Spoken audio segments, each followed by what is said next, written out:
Markus 13 ayat 1 sampai ayat yang ke-8. Demikian bunyi firman Tuhan.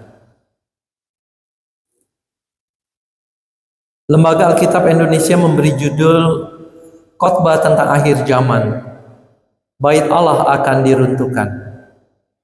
Ketika Yesus keluar dari bait Allah, seorang muridnya berkata kepadanya, "Guru, lihatlah betapa kokohnya batu-batu itu dan betapa megahnya gedung-gedung itu."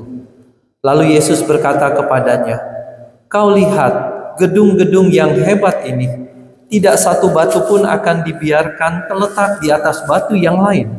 Semuanya akan diruntuhkan." Ketika Yesus duduk di atas bukit Zaitun berhadapan dengan bait Allah, Petrus, Yakobus, dan Yohanes dan Andreas bertanya sendirian kepadanya, "Katakanlah kepada kami, bila mana itu akan terjadi? Dan apakah tandanya kalau semuanya itu akan sampai kepada kesudahannya?" Maka mulailah Yesus berkata kepada mereka, "Waspadalah, supaya jangan ada orang yang menyesatkan kamu. Akan datang banyak orang dengan memakai namaku dan berkata, 'Akulah dia,' dan mereka akan menyesatkan banyak orang. Dan apabila kamu mendengar deru perang atau kabar-kabar tentang perang, janganlah kamu gelisah, semuanya itu harus terjadi. Tetapi itu belum kesudahannya. Sebab bangsa akan bangkit melawan bangsa dan kerajaan melawan kerajaan. Akan terjadi gempa bumi di berbagai tempat dan akan ada kelaparan. Semua itu barulah permulaan penderitaan menjelang zaman baru." Demikianlah Injil Tuhan kita Yesus Kristus. Berbahagialah kita yang suka membaca firman Tuhan, merenungkannya, mengingatnya, dan melakukannya di dalam kehidupan kita sehari-hari. Haleluya. Shalom Bapak Ibu yang dikasihi Tuhan. Salam dari Majelis Jemaat dan Jemaat GKI Kanaan kepada Bapak Ibu sekalian. Hari ini adalah pertukaran pelayan firman. Jadi setiap pendeta hamba Tuhan yang ada di dalam GKI Klasis Periangan boleh saling bertukar pelayanan firman Tuhan. Saya dari GKI Kanaan bertugas kemari, kalau nggak salah Pendeta Susi di GKI Kota Modern ya, GKI Kota Modern Tangerang. Kemarin bersama-sama dengan Pendeta Susi di Bandung mengikuti bina pengampu organisasi dari Sinode Wilayah Jawa Barat. Jadi dari Bandung selesai sore saya nyambung ke Cirebon.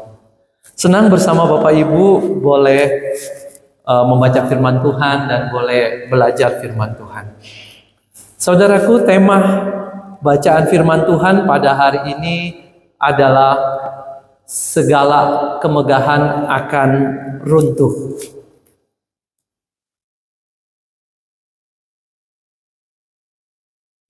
Jelas nggak saudara? Kelihatan nggak? Saudara, salah satu sudut kota Jakarta yang saya suka di daerah sini, saudara. Di mana? Saudara bisa tebak gak kira-kira? Kalau ada gedung besar gitu loh, di daerah mana? Hah? Ini pas kemarin Jumat nih, saya nganter putri saya bekerja, dia bekerja di daerah sana. Saya bilang, "Ceh, nanti fotoin papa ya, buat pembuka khotbah," saya bilang. Saudara, ini di daerah Sudirman, ya. Nah, ini lebih jelas kali saudara ya. Pernah jalan-jalan di daerah sana, saudara? Saudara, kalau jalan di sana, saya suka dengan suasana, ya. Suka dengan gedung-gedung yang tinggi, saudara ya. Tapi kalau disuruh tinggal di daerah, saya lebih milih tinggal di kota kecil, saudara, daripada di Jakarta, gitu ya. Walaupun saya suka dengan gedung-gedung yang besar. Saudara, kalau jalan di daerah sana ini, di daerah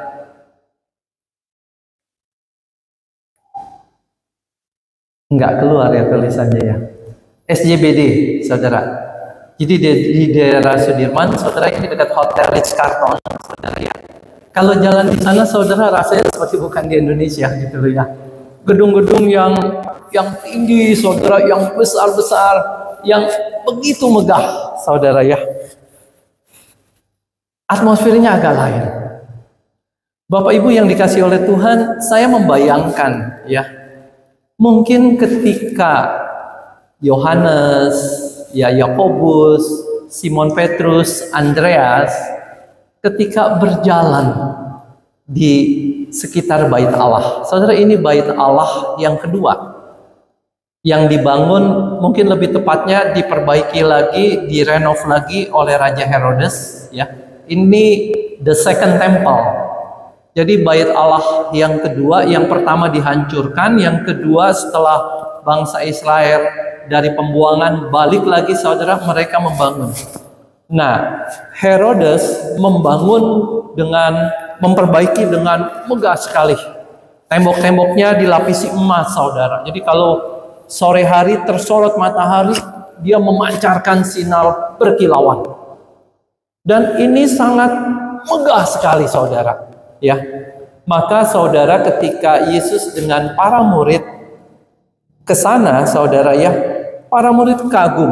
Dan di dalam ayat yang pertama dikatakan, saudara, ya, seorang murid berkata kepada Yesus, "Guru, lihatlah betapa kokohnya batu-batu itu, betapa megahnya gedung itu."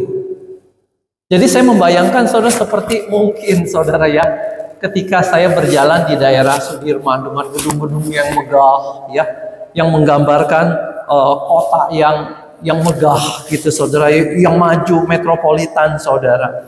Saudara, saya membayangkan mungkin mereka juga merasakan hal yang seperti itu, ya, kekaguman akan kemegahan bangunan tersebut.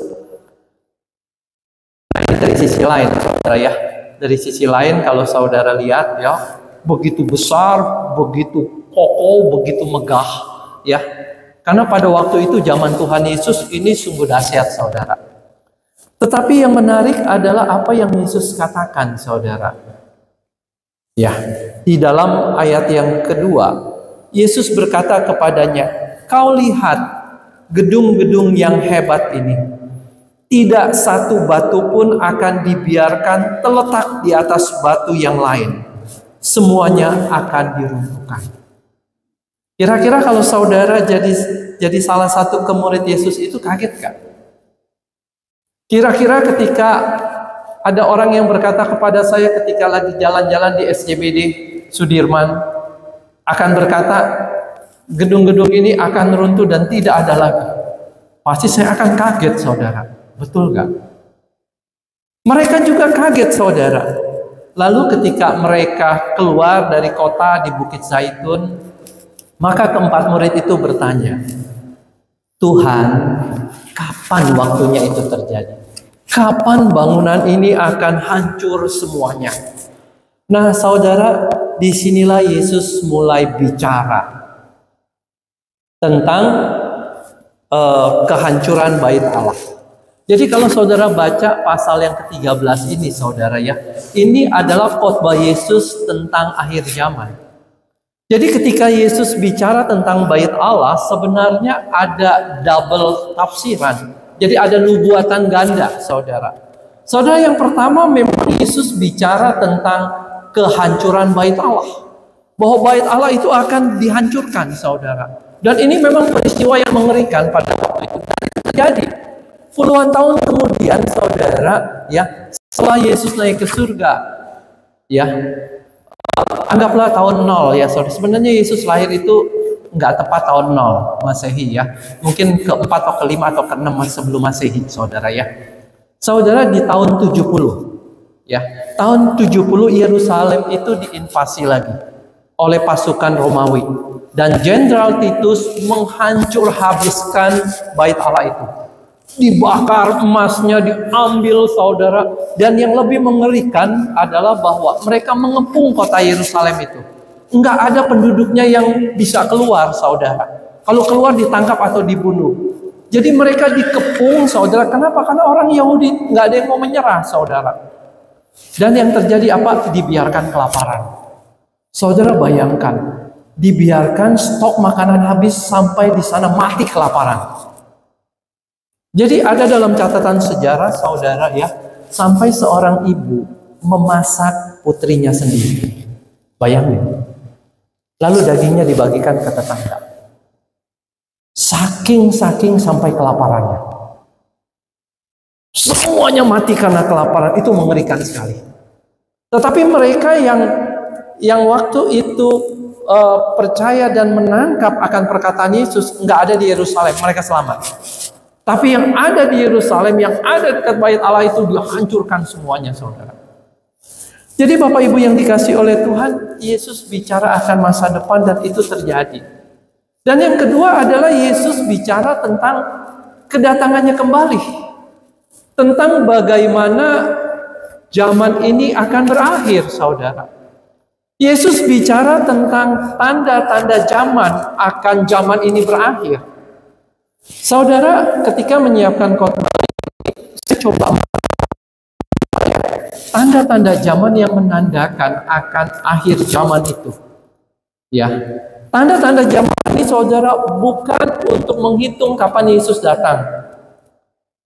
Itu ngaco, saudara. Nggak akan ada yang pernah tahu. Jadi kalau ada orang bilang akhir zaman di tanggal sekian, saudara, bohong lah, itu bohong punya. Ya. Tetapi tanda-tanda zaman ini untuk mengokohkan bahwa akhir zaman pasti terjadi. Yesus datang pasti. Jadi saudara ingat ya, ini bukan untuk menghitung kapan. Tetapi ini untuk mengokohkan dan meneguhkan bahwa yang Yesus katakan itu benar. Jadi bayangkan saudara, Yesus 2000-an tahun yang lalu ngomong nih, bahwa akan terjadi ini itu, gitu loh ya. Sebelum zaman ini berakhir. Dan itu terjadi semuanya, saudara.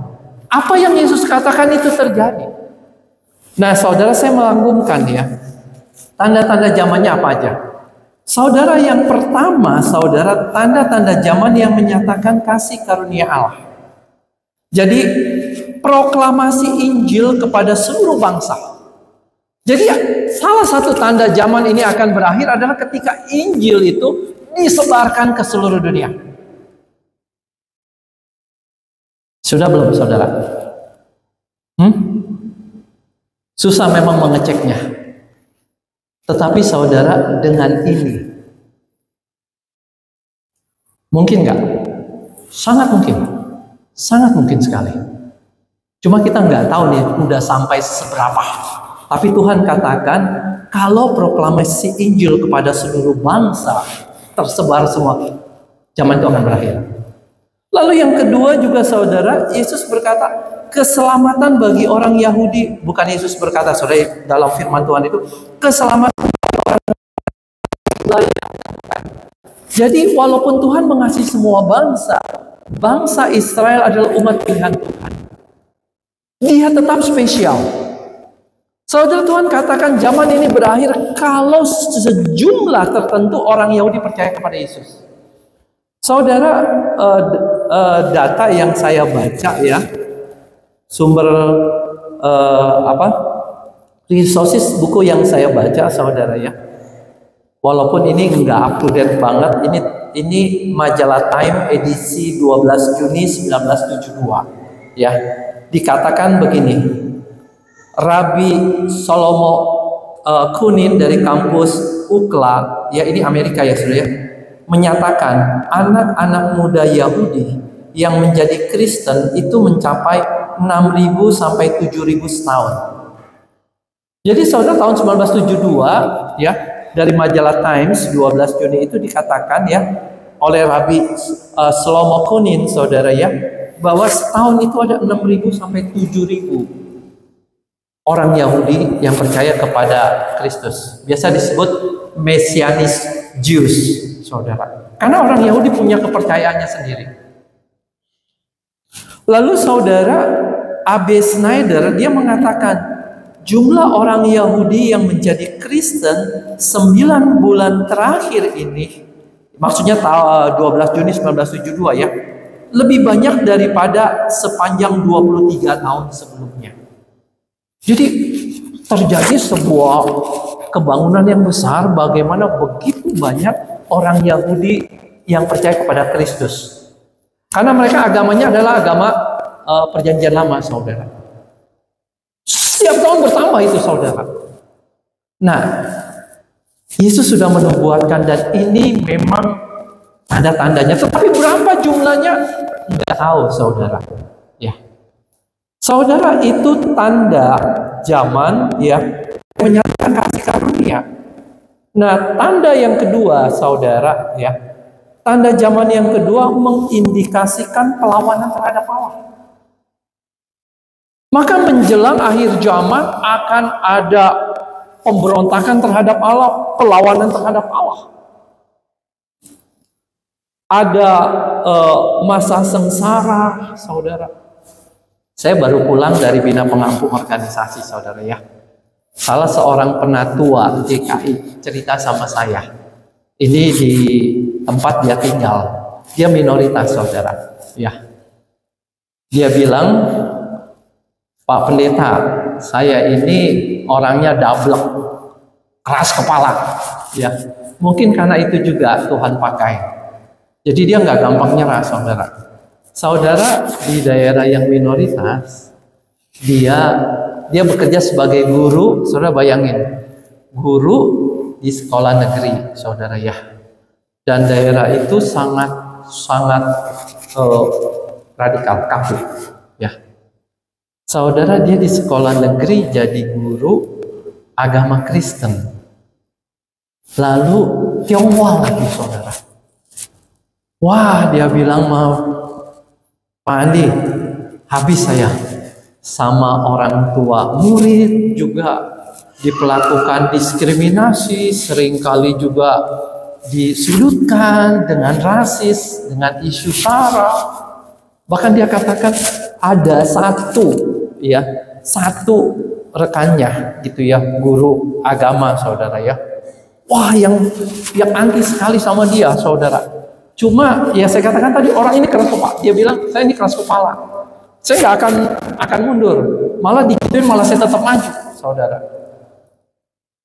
Nah, saya bilang dia, kamu diperlakukan yang paling keras apa? Dia katakan, aku di kafirin, dia bilang. Tapi aku nggak menyerah, aku tetap baik sama dia. Sampai akhirnya, dia katakan sampai akhirnya, malah guru agama itu jadi teman baik dia, saudara. Luar biasa, ya. Guru agama itu jadi teman baik dia. Lalu guru agama itu bilang, saya baru tahu loh kalau orang Kristen itu kayak kamu. Lalu penatua itu bilang sama saya, tahu gak Pak Andi, kenapa dia sampai salah paham dan membilang saya kafir? Dia katakan, dari sejak saya TK, saya udah diajarin bahwa ini kafir, ini harus dibenci, tidak disukai. Bayangin, saudara. Jadi dia cerita kepada penatua ini, saya dari TK, SD, SMP, SMA sampai kuliah itu yang didoktrin dalam pikiran saya. Tapi baru hari ini saya ketemu sama kamu, bahwa enggak kayak gitu.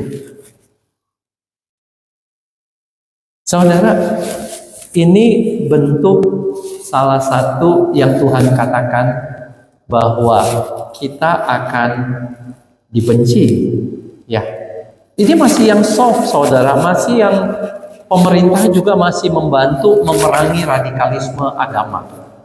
Tapi kalau saudara di Irak, pada waktu ISIS masuk, saudara tahu apa yang terjadi? Untuk orang-orang Kristen pilihannya 3, saudara. Waktu ISIS masuk pilihannya cuma 3. 1, pindah agama, tinggalkan kekristenan, tinggalkan imanmu. 2, bayar pajak yang amat tinggi. Kalau kamu nggak mau lakukan yang pertama, 2, maka pilihannya 3. Tahu nggak pilihan ketiga apa? Dibunuh. Maka ribuan orang Kristen keluar dari Irak pada waktu ISIS masuk. Saudara, masa itu terjadi dari sejak zaman Yesus sampai sekarang. Tanda-tanda itu, saudara, ya. Murtad, kemurtatan, oh udah banyak, saudara, ya. Lihat negara-negara Kristen di Eropa, gereja pada kosong, saudara. Antikristus, orang-orang yang melawan Kristus banyak, saudara. Jadi tanda yang kedua, saudara, adalah tanda zaman yang mengindikasikan perlawanan terhadap Allah. Tanda yang ketiga, saudara, ya, tanda zaman yang mengindikasikan penghakiman Allah. Allah akan menghakimi pada penghakiman akhir, tetapi sebelumnya juga Allah sudah menyatakan murkanya, kemarahannya, saudara, dengan apa? Kejahatan, dosa yang manusia lakukan, dan itu merupakan tanda-tanda zaman. Tanda zamannya apa? Akan ada peperangan. Saya berharap Rusia dan Ukraina stop perangnya. Kasihan saudara. Sekarang Iran sama Israel lagi tegang lagi. Semoga tidak perang. Tetapi saudara, dari sepanjang zaman kita melihat peperangan itu silih berganti. Perang dunia pertama, perang dunia kedua. Amit-amit jangan sampai ada perang dunia ketiga, habislah sudah. Saudara, ini mengindikasikan apa? Bahwa memang yang Yesus katakan bahwa zaman ini akan berakhir itu benar. Lalu saudara, di situ juga dikatakan akan ada gempa bumi, ya. Di mana-mana bencana alam. Sekarang saudara, putri saya sempat bekerja, ya. Mungkin saudara akan agak asing, ya. Orang juga kalau ditanya dia kerjaannya apa, dia jelasin, orang juga nggak nangkap. Saudara pernah dengar jual karbon? Itu karbon maksudnya adalah saudara begini. Negara-negara Eropa lagi memerangi akan krisis iklim, ya, pemanasan global. Maka saudara, sekarang itu ada sistem ESG, ya. Environment Social Government. Itu perusahaan-perusahaan menerapkan sistem seperti itu. Sekarang itu ada satu jurusan saudara 10 tahunan ini, ya, sustainability, saudara, ya, itu sangat menyangkut dengan lingkungan, ya. Jadi apa yang dikerjakan oleh putri saya, saudara, ya, saudara, dia sempat bekerja di perusahaan itu adalah begini. Jadi perusahaan ini menjual sertifikat, ya, tentang apa? Berapa jumlah karbon perusahaan yang harus bertanggung jawab terhadap lingkungan. Jadi saudara, kalau di Eropa, ya, misalkan orang mau pinjam ke bank, ada transaksi keuangan apa, saudara, kalau kita punya tanggung jawab terhadap lingkungan, punya rate-nya lebih rendah. Jadi sekarang ini saudara, seperti apa namanya, hutan-hutan atau perkebunan tanah yang luas, mereka tanamkan pohon, ya. Itu ada teknisinya untuk menghitung berapa jumlah karbonnya, dan itu disertifikatin dan itu diperjualbelikan. Anak saya sempat kerja di perusahaan yang seperti ini, saudara. Menarik, ya. Jadi saudara, kalau punya lahan luas, tanamin pohon aja, saudara, itu bisa jadi duit gitu, ya. Kenapa? Mereka hitung berapa oksigen yang dihasilkan, dan itu dituntut, saudara, perusahaan-perusahaan. Maka kalau kayak perusahaan-perusahaan besar, Sinarmas, grupnya Astra, mereka udah punya gitu-gituan semua, saudara. Karena memang itu tuntutan. Dunia menuntut seperti itu. Tapi apakah bisa akan menyelamatkan bumi? Saya pikir susah. Kenapa? Kerusakannya udah parah. Maka kenapa Yesus perlu datang? Kenapa Yesus harus datang? Karena bumi ini udah nggak bisa ditinggalin lagi, saudara. Nggak mungkin bumi ini mampu untuk menghidupkan manusia. Lama-kelamaan sulit sekali. Walaupun kita berusaha dengan keras, saya pesimis bahwa bumi ini bisa ditempati selamanya kalau enggak Yesus datang. Maka saudara, ketika Yesus datang, zaman ini berakhir, maka akan mulai zaman baru, langit dan bumi yang baru. Dan bumi ini akan diubahkan oleh Tuhan untuk tempat tinggal kita. Jadi Bapak Ibu yang dikasih oleh Tuhan, perang, gempa bumi, kelaparan. Saudara, tanda-tanda ini saya mau mengatakan, ya, itu sudah dipenuhi semua. Tinggal ketok palunya aja kapan Tuhan akan datang. Tanda-tanda ini mengokohkan bahwa Yesus pasti datang. Cuma tanya kapannya kita nggak tahu. Maka Bapak Ibu yang dikasih oleh Tuhan, bahwa tema kita pada hari ini, segala kemegahan akan runtuh. Saudara, menggambarkan akan hidup pada zaman akhir ini. Zaman akhir menjerang berakhirnya zaman, akhir zaman, di mana Yesus akan datang. Bagaimana kehidupan yang penuh dengan pergolakan. Nah, dalam konteks seperti itu, bagaimanakah kita harus hidup, saudara? Nah, ada dua nasihat yang saya ambil dari bacaan kita. Saudara, yang pertama adalah waspadalah. Ya, saudara, Yesus berkata, ya, maka mulailah Yesus berkata kepada mereka apa? Waspadalah, supaya jangan ada orang yang menyesatkan kamu. Akan datang banyak orang dengan memakai namaku dan berkata, akulah dia, dan mereka akan menyesatkan banyak orang. Jadi salah satu nasihat Yesus dalam hidup di zaman akhir ini, saudara, dalam suasana yang penuh pergolakan, suasana yang chaos, Tuhan berkata waspadalah.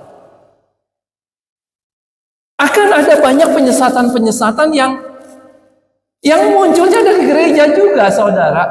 Kenapa? Karena Tuhan katakan datang dalam namaku. Penyesatan-penyesatan atas nama apa? Tuhan Yesus. Jadi saudara harus kritis, ya. Enggak semua yang pakai pelang Kristen, pakai pelang nama Yesus, pakai pelang gereja itu benar. Waspada, saudara. Ini Yesus ngomong sendiri. Lalu saya ketika menyiapkan ini teringat akan khotbah Yesus di bukit, saudara, tentang hal pengajaran sesat. Jadi saudara, ini menakutkan sekali, saudara. Kalau menurut saya menakutkan sekali. Saudara bayangkan begini, kalau saudara berpikir, kan yang paling pede menghadapi kematian siapa? Orang Kristen, betul gak? Gua percaya Yesus pasti diselamatkan. Amin, saudara. Amin.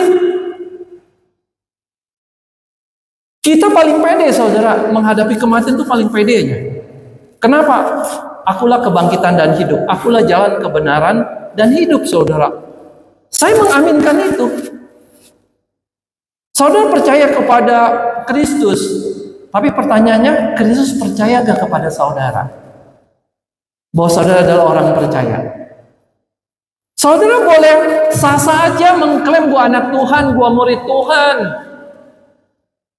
Aku mendapat bagian dalam rumah Bapak, silakan aja klaim. Tapi kan yang menentukan kebenarannya bukan klaim saudara. Yang menentukan saudara anak Tuhan atau bukan adalah apa? Tuhan sendiri. Tuhan ngakuin gak?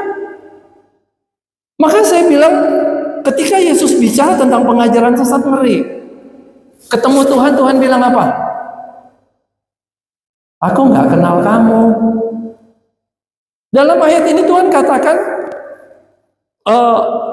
bukankah kami bernubuat demi namamu, mengusir setan demi namamu, mengadakan banyak mujizat demi namamu? Tapi Tuhan katakan apa? Go to hell. Pergi dari hadapanku. Aku nggak kenal kamu. Saudara, menakutkan, menakutkan. Maka saudara yang dikasih oleh Tuhan, hati-hati dengan penyesatan. Saya mau mengatakan, Anda sudah berada di jalur yang benar, Anda anggota GKI.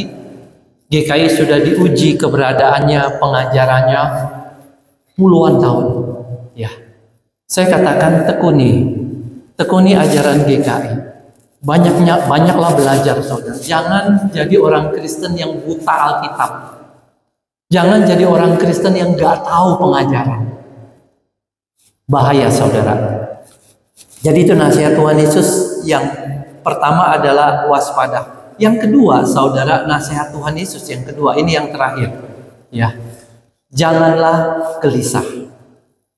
Tuhan ingin kita di tengah-tengah pergolakan itu jangan gelisah. Ini yang Tuhan minta kepada saya. Saudara, dalam Yohanes 14 ayat 1, ya, Tuhan mengajarkan begini.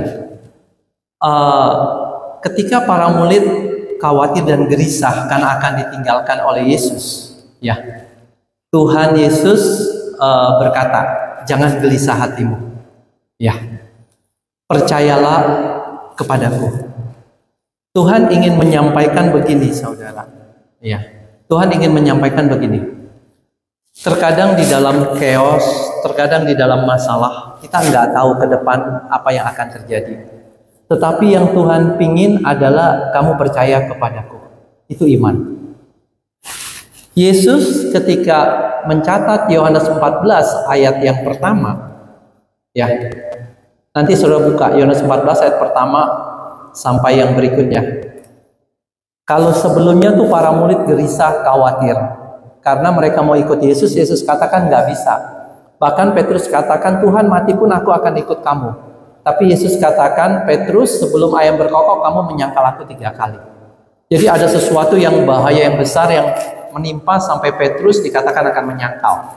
Nah, di sini Yesus menenangkan mereka dengan berkata apa? Percaya kepadaku. Baru setelah dia berkata percaya, Yesus menceritakan apa yang akan dia kerjakan. Nah, barulah Yesus katakan bahwa dia akan ke rumah Bapa, menyiapkan tempat dan balik lagi bawa mereka. Kenapa kok Yesus enggak ngomong itu dulu di depan, saudara? Kenapa Yesus enggak ngomong dulu, aku nyiapkan tempat, aku pergi nanti balik lagi bawa kamu? Dia enggak ngomong itu dulu.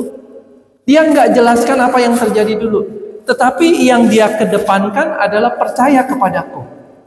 Kenapa, saudara? Saya pikir bukan sebuah kebetulan. Karena disinilah yang saya melihat Tuhan mau menekankan kepada percaya, kepada iman. Dalam keadaan chaos, dalam keadaan krisis kehidupan kita, dalam masalah-masalah yang kita hadapi, begitu menyeramkan. Kita nggak tahu ke depannya seperti apa. Kita nggak mengerti ini kok bisa terjadi seperti ini. Kita melihat nggak ada harapan. Bagaimana menjalankan ke depan? Kita gelisah, kita takut, kita khawatir, kita stres. Semua gelap di depan. Disinilah Tuhan berkata apa? Percaya. Percaya kepadaku. Disinilah Tuhan menuntut iman. Walaupun kamu belum bisa melihat ke depan. Saudara nangkep ya? Bedanya di situ. Makanya di dalam Alkitab ya sangat menekankan hidup oleh iman. Kita percaya Allah mengasihi kita. Kita percaya Dia menyertai kita. Kita percaya Dia Maha Kuasa. Kita percaya Dia tidak akan pernah meninggalkan kita. Itu kita pegang, walaupun sekarang kita nggak mengerti. Walaupun sekarang kita belum dapat jawaban. Walaupun sekarang hidup begitu bergolak. Tapi saya percaya pada waktunya akan indah. Saudara, ini yang terakhir. Ketika menyiapkan ini, ya, saya teringat akan Roma 12 ayat 12. Ini bagus sekali, kita baca sama-sama ya saudara ya. Menutup ibadah kita ya. 1, 2, 3. Sabarlah dalam kesesakan, bertekunlah dalam doa. Dalam saudara menghadapi krisis selain beriman, Roma 12 ayat 12. Ayat ini yang menguatkan saya ketika hari itu Pak Jokowi katakan bekerja di rumah, beribadah di rumah, semua kerjakan di rumah, shutdown, COVID-19. Saudara, ayat inilah yang saya bagikan kepada jemaat. Kondisi gelap, tapi jangan pernah hilang pengharapan. Di dalam Tuhan selalu ada pengharapan. Amin, saudara. Ada pengharapan, tidak mungkin nggak ada. Disitulah engkau harus bersukacita. Dasar sukacitamu apa? Bukan realita hidup yang Anda lihat, yang Anda jalani, bukan. Tetapi dasar sukacitamu ke depan, pengharapan. Dasarnya apa? Tuhan. Lalu yang kedua, sabarlah dalam penderitaan. Sabar. Terima itu. Anda harus menjalani. Sabar. Tanggung itu. Lalu yang terakhir, bertekunlah dalam doa. Saudara, jangan, sering kali saya dengar, Pak Pendeta, saya mah cuma bisanya berdoa. Cuma bisanya berdoa. Anda menganggap remeh doa. Carilah, maka engkau akan mendapatkan. Ketuklah, maka pintu akan dibukakan. Mintalah, maka kamu akan menerima. Saya mau mengatakan nggak ada doa yang sia-sia. Ketika engkau berdoa, Mother Teresa mengatakan engkau mengguncang surga. Ketika engkau doa, nggak ada doa yang berlalu dengan begitu aja tanpa Allah berespon. Maka saudara, saya senang dengan lagu pujian yang doa mengubah segala sesuatu.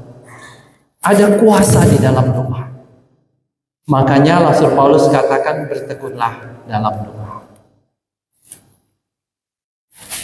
Saudara, segala sesuatu akan runtuh. Saya mau mengatakan inilah hakikat kehidupan, bahwa segala sesuatu di dunia ini akan lenyap, akan hilang.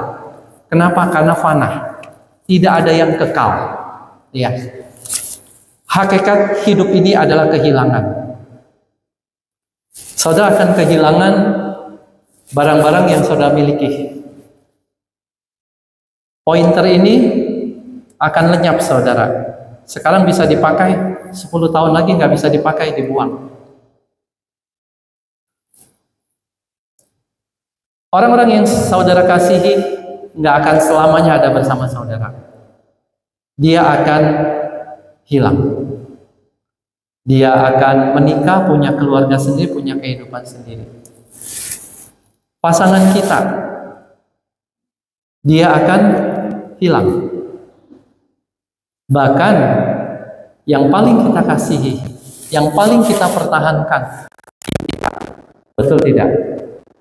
Apakah terus bisa genggam? Bisa pegang hidup saudara? Saya katakan tidak. Satu hari Anda harus melepaskan genggaman saudara. Melerakan. Untuk hidup kita pun lenyap. Segala kehidupan di dunia ini akan runtuh dan hilang. Karena fana. Kecuali kekekalan. Kecuali hidup dalam kerajaan Allah di zaman yang baru ketika Tuhan datang. Maka itu saudara, mari kita bangun hidup ini dengan makna yang kekal, bukan dengan makna dunia. Mari kita berdoa. Bapa di surga, kami telah membaca firman-Mu.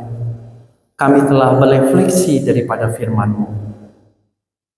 Biarlah Engkau berbicara dan mengajar kami terus, meneguhkan kami dengan kebenaran firman. Hanya di dalam nama Tuhan Yesus kami telah berdoa. Amin.